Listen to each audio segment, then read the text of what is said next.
Paris 1937. Europa är på väg mot andra världskriget.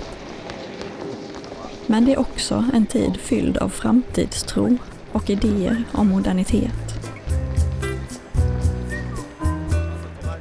På världsutställningen i Paris samlades världens länder för att visa sin vision av framtiden. Hur teknik, konst och design kunde skapa ett bättre samhälle. I den svenska paviljongen visade NK sina idéer. Hur vardagen kunde bli enklare och vackrare. Det handlade inte längre bara om lyx, utan om ett gott liv för alla.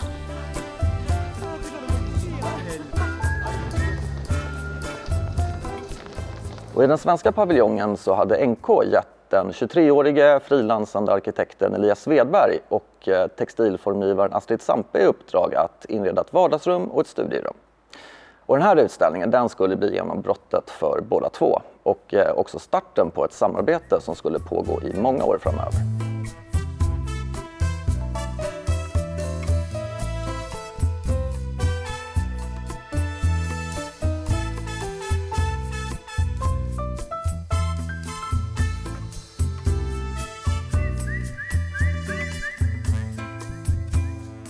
Bordet i alm med skivor av glas och mässingsbeslag, det stod i vardagsrummet på utställningen. Och om man jämför med funktionalismens lite mer rätlinjiga och kantigare estetik så hade möblerna nu mjukare och mer organiska former. Och det här är en stil som kommer att kallas för Swedish Modern.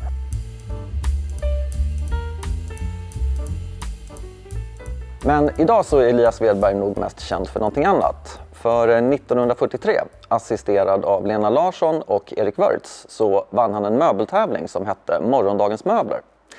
Och den arrangerades av Svenska slöjdföreningen och Svenska möbelfabrikerna i Bodafors. Bidraget det hette Ta i trä och var en monteringsbar stol som levererades i ett platt paket.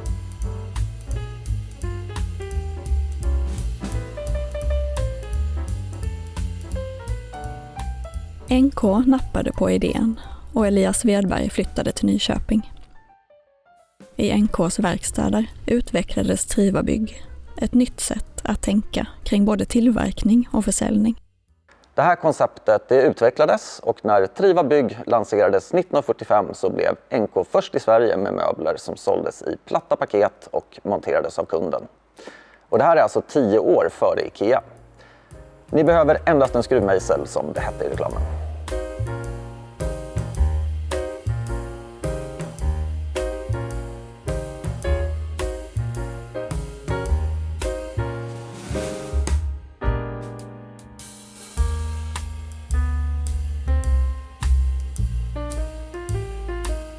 Paketmöbeln Triva Bygg den blev en succé och såldes redan första året av ett 90-tal möbelaffärer i Sverige.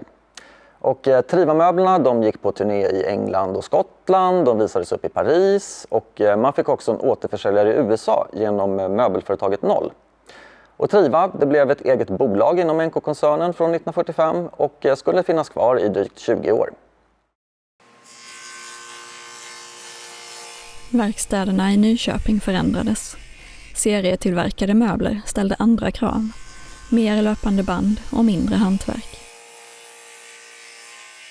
Elias Svedberg steg i graderna inom NK-koncernen. Han formgav allt färre möbler. Istället så blev det andra formgivare som skulle rita möblerna för Triva. Men en del av Svedbergs ursprungliga Triva-möbler, de blev riktiga långkörare. Som Safari-fåtöljen till exempel. Den skulle säljas ända in på 60-talet, även om den förändrades en del med tiden.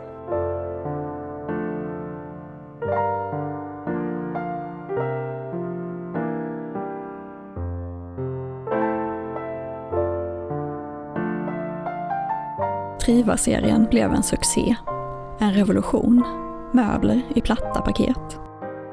De såldes i en särskild butik, NK Bo.